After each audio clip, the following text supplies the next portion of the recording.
পাগল বলে জানো তো কেন?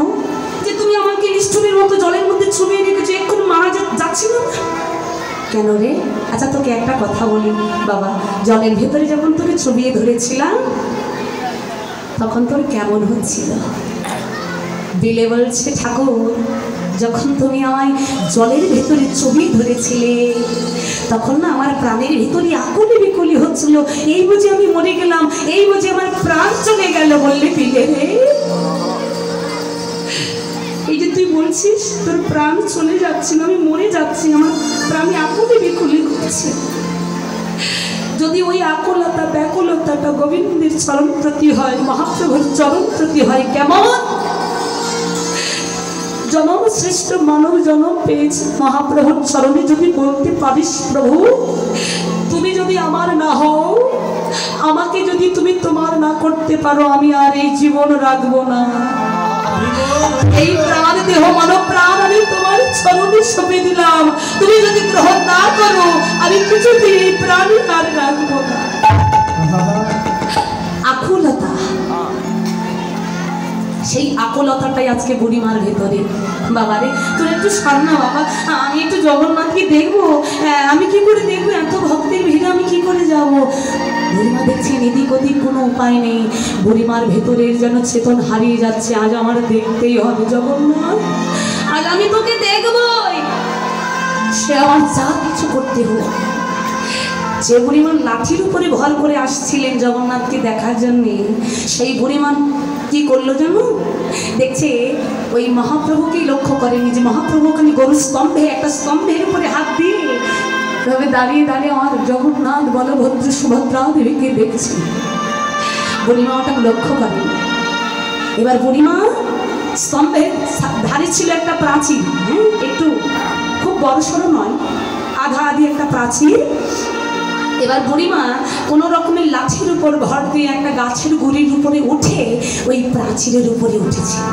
দেখুন আকুলতা একজন বুড়ি মানুষকে কোথায় নিয়ে যায়। ওই প্রাচীরের উপরে উঠে, একটা প্রাচীরে কি দুই পা দিয়ে দাঁড়ানো যায়? সম্ভব নয়, ওই প্রাচীরে এক পা দিয়েছে। আর কি করেছে জানো বাবা?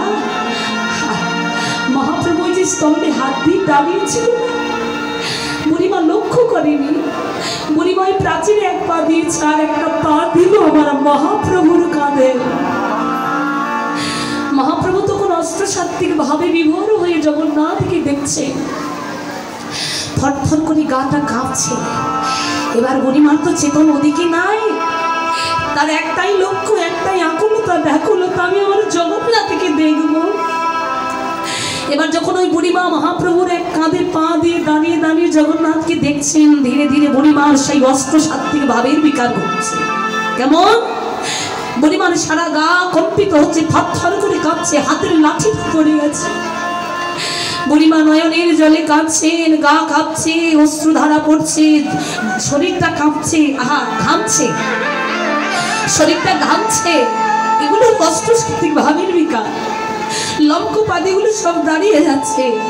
তখন মহাপ্রভুর কিছু ভক্ত দেখলেন কি এই বুড়িমা মহাপ্রভুর গায়ে পা দিয়ে, কাঁধে পা দিয়ে জগন্নাথকে দেখছে, কি সাহসের!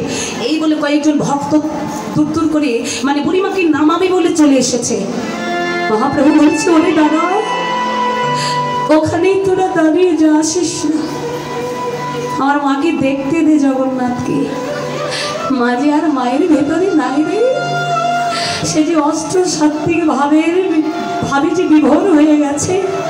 দেখ মা কেমন কাঁপছে, মায়ের চৈতন্য নাই, মা যে আমার জগন্নাথের সঙ্গে লীন হয়ে গেছে রে, তোরা কেউ ধরিস না আমার মাকে। মহাপ্রভু স্তম্ভটা ছেড়ে দিয়ে মায়ের চরণটা জড়িয়ে ধরেছে, যেন পড়ে না যায়,